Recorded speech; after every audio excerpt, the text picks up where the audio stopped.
Voda je najdôležitejšia látka v našom vesmíre a životne dôležitá pre naše telo.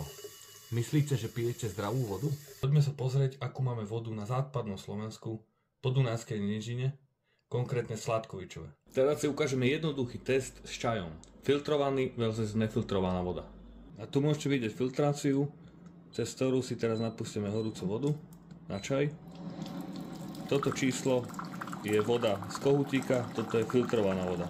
Vidíte, koľko sentimentov a bordelu tam je. Teraz si dáme vodu klasickú z konvice, tak to každý z nás robí.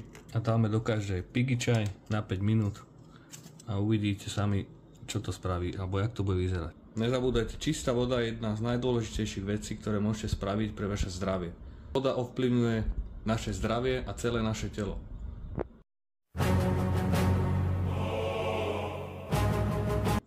A po 5 minútach to vyzerá takto. Filtrovaná voda versus konvica. Vidieť veľký rozdiel, samozrejme není to iba o výzore, ale aj o chuti. S filtrovanou vodou máte o mnoho výraznejšiu chuť. Pre viac tipov a rád ohľadne zdravia ma nezabudnite sledovať.